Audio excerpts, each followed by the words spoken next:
Instant ഈ pan card എങ്ങനെയാണ് physical pan കാർഡിലോട്ട് convert ചെയ്യുന്നതെന്ന് നോക്കാം. ഇതിനായിട്ട് നിങ്ങൾ ആദ്യം തന്നെ മൊബൈൽ ഫോൺ ഓപ്പൺ ചെയ്തതിന് ശേഷം ഗൂഗിളിൽ വരിക, UTI പാൻ എന്ന് സെർച്ച് ചെയ്ത് കൊടുക്കുക. UTI പാൻ വെബ്സൈറ്റിലെ റീപ്രിൻറ്റ് പാൻ കാർഡ് എന്ന് പറയുന്ന ഭാഗത്തായിട്ട് ക്ലിക്ക് ചെയ്ത് കൊടുക്കുക. ഇവിടെ നമ്മൾ ക്ലിക്ക് ചെയ്യുന്ന സമയത്ത് ഇൻ്റർഫേസിലോട്ട് കയറി വരും. റീപ്രിൻറ്റ് പാൻ കാർഡ് എന്ന് പറയുന്ന ഭാഗത്തായിട്ട് ക്ലിക്ക് ചെയ്ത് കൊടുക്കുക.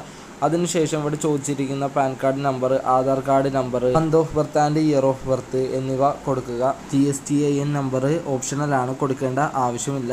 ബോക്സിലെ ക്യാപ്ച കോഡ് കൂടി എൻ്റർ ചെയ്ത് സബ്മിറ്റ് എന്ന് പറയുന്ന ഭാഗത്ത് ക്ലിക്ക് ചെയ്യുക. പാൻ കാർഡ് ഡീറ്റെയിൽസുകൾ തെളിഞ്ഞു വരും. ഓക്കെ ആണെന്നുണ്ടെങ്കിൽ ക്യാപ്ച കോഡ് എൻ്റർ ചെയ്ത് ചെക്ക് ബോക്സിൽ ക്ലിക്ക് ചെയ്ത് ഗെറ്റ് OTP എന്ന് പറയുന്ന ഭാഗത്ത് ക്ലിക്ക് ചെയ്ത് കൊടുക്കുക. ഇൻസ്റ്റൻറ്റ് പാൻ കാർഡുമായി ലിങ്ക് ചെയ്തിരിക്കുന്ന മൊബൈൽ നമ്പറിലോട്ട് OTP വരും. OTP വെരിഫിക്കേഷൻ കഴിഞ്ഞ് പേയ്മെൻറ്റ് ഭാഗത്തോട്ടാണ് വരുന്നത്. താഴെ കാണുന്ന ഗേറ്റ്വേ സെലക്ട് ചെയ്തതിന് ശേഷം കൺഫേം പേയ്മെൻറ്റ് എന്ന് പറയുന്ന ഭാഗത്ത് ക്ലിക്ക് ചെയ്ത് കൊടുക്കുക. ഇതിൽ നിന്ന് ഏത് പേയ്മെൻറ്റ് ഓപ്ഷനാണോ സെലക്ട് ചെയ്യുന്നത് സെലക്ട് ചെയ്ത് പേയ്മെൻറ്റ് ചെയ്ത് കൊടുക്കുക. അപ്പോൾ പാൻ കാർഡിനായി അപ്ലൈ ആയി 15 ദിവസം കൊണ്ട് പോസ്റ്റ് വഴി പാൻ വരുന്നതായിരിക്കും. For more videos follow and subscribe.